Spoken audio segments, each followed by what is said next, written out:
وَلَقَدْ يَسَّرْنَا الْقُرْآنَ لِلذِّكْرِ فَهَلْ مِن مُّدَّكِرٍ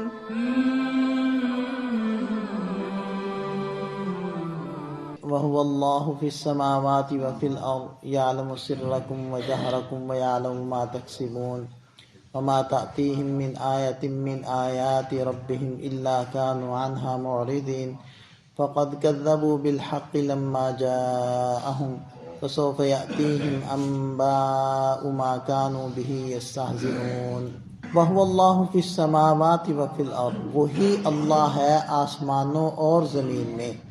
یہ اصل میں سابقہ آیات کا خلاصہ وہ بیان ہو رہا ہے۔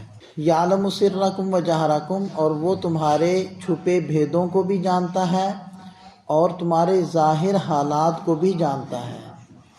وَيَعْلَمُ مَا تَكْسِبُونَ، اور جو کچھ تم کمائی کر رہے ہو یعنی اعمال کر رہے ہو صبح شام کے اندر، ان سب کو بھی جانتا ہے۔ تو جب وہی زمین آسمان کا بادشاہ ہے اور سب راز اور ظاہری حالات اس کے سامنے ہیں اور سارے کیے ہوئے اعمال اس کے علم میں ہیں، تو پھر انسان کو چاہیے کہ وہ اپنا ایک ایک عمل خوب دھیان سے، خوب توجہ سے وہ عمل میں لائے، کیونکہ اس کے ذہن میں یہ رہنا چاہیے کہ میری ہر حرکت، میری ہر سوچ، میرے ہر فعل، میرے ہر قول اور ہر لفظ کے اوپر اللہ تعالیٰ کی نگاہ ہے اور اللہ تعالیٰ کا علم وہ حاوی ہے میرے ہر کام کو، اس لیے خوب دھیان سے سارے کاموں کو کرنا چاہیے۔ وَمَا تَأْتِيهِم مِّنْ آیَةٍ مِّنْ آیَاتِ رَبِّهِمْ، اور ان کے پاس یعنی مشرکین مکہ کے پاس یا جو بھی دین سے اعراض کرنے والے ہیں، ان کے پاس جو بھی آیت، جو بھی نشانی ان کے رب کی طرف سے آتی ہے، تو اِلَّا كَانُوا عَنْهَا مُعْرِضِينَ، تو یہ لوگ اس سے منہ موڑ لیتے ہیں، اس کی طرف توجہ نہیں کرتے۔ آیتن اور آیات اس کی جمع، اس کا معنی نشانی بھی ہوتا ہے اور دلیل بھی ہوتا ہے۔ آیات دلائل اور آیات نشانیاں، دونوں معنی اس کے ہوتے ہیں۔ تو یہاں دونوں معنی مراد ہو سکتے ہیں۔ جب بھی اسلام کی حقانیت کے دلائل آتے ہیں تو یہ منہ موڑ لیتے ہیں، یا اسلام کے حق ہونے کی نشانیاں آتی ہیں معجزات کی شکل میں تو ان سے منہ موڑ لیتے ہیں، توجہ نہیں کرتے، دونوں معنی ہو سکتے ہیں۔ فَقَدْ كَذَّبُوا بِالْحَقِّ لَمَّا جَاءَهُمْ، یقیناً ان لوگوں نے حق کا انکار کیا جب وہ حق ان کے پاس آ گیا۔ حق کیا تھا؟ نبی پاک صلی اللہ علیہ وسلم کی خود تشریف آوری اور آپ علیہ السلام کا دعوے نبوت، یہ بھی حق ہے، اور قرآن کریم کا آنا اترنا یہ بھی حق ہے، یہ ساری چیزیں حق ہیں۔ اور دیکھیں کہ کتنے بیوقوف لوگ تھے کہ حضور نبی کریم صلی اللہ علیہ وسلم نے بچپن، لڑکپن، جوانی، اپنی ادھیڑ عمر، حتیٰ کہ بڑھاپا ان لوگوں کے سامنے آپ علیہ السلام پر آ گیا۔ تو 53 سال تو مکہ مکرمہ کے اندر ہی گزرے نا، اس کے بعد آپ علیہ السلام نے ہجرت کی ہے مدینہ طیبہ کی طرف۔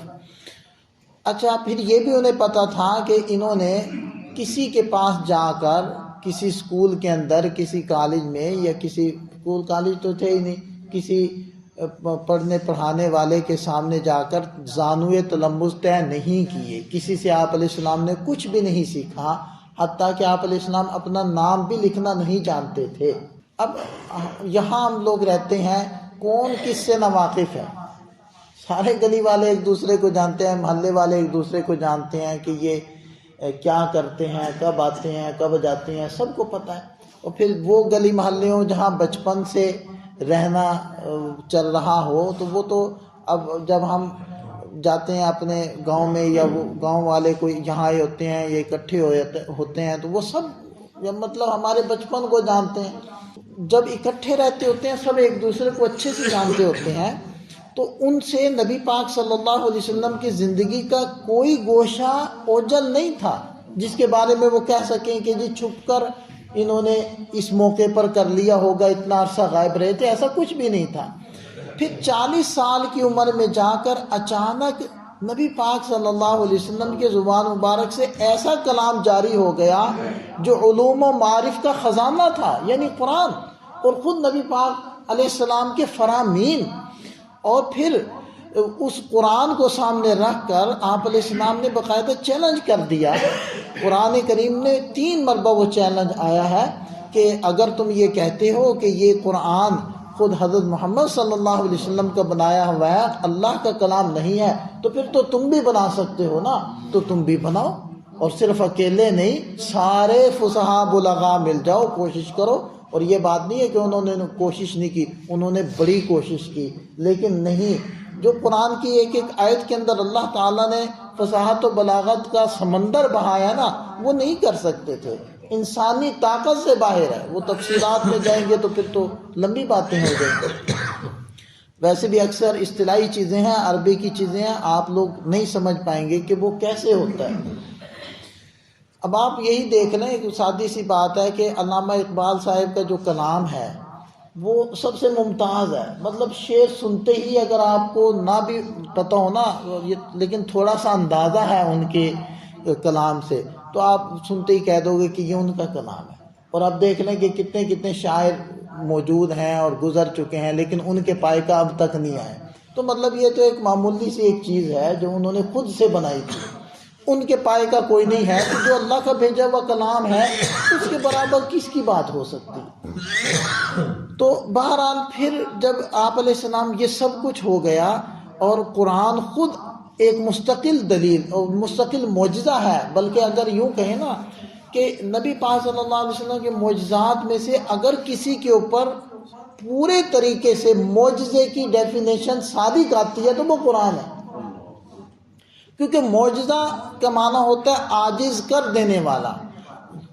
کوئی بھی معجزہ عاجز تب کرتا ہے جب اس کے ذریعے سے تحدی اور چیلنج کیا جائے۔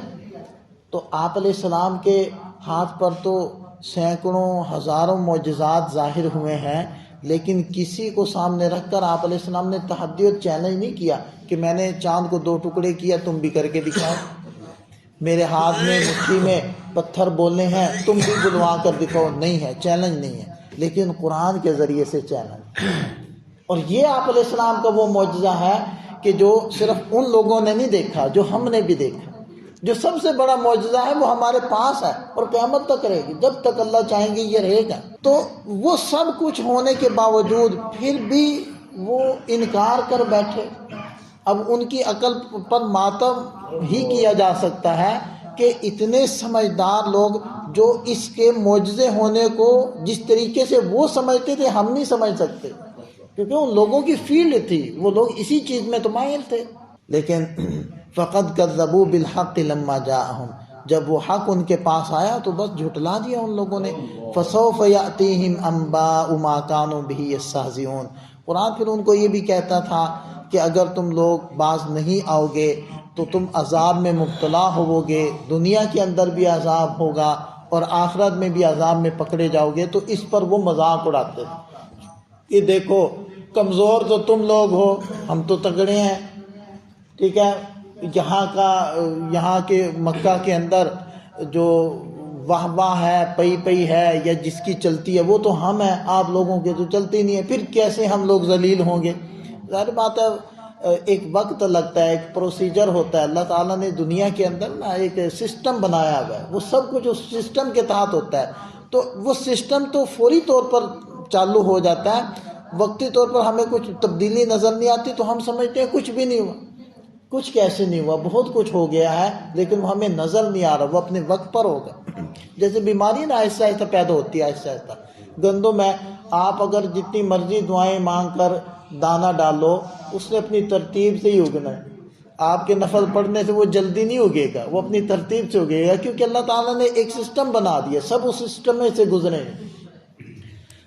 تو بالکل اسی طرح وہ نظام تو اسی وقت سے شروع ہو گیا تھا جب ان لوگوں نے انکار کیا، لیکن اس کے نتائج آتے آتے تھوڑا وقت لگا اور پھر وہ نتائج ظاہر ہوئے۔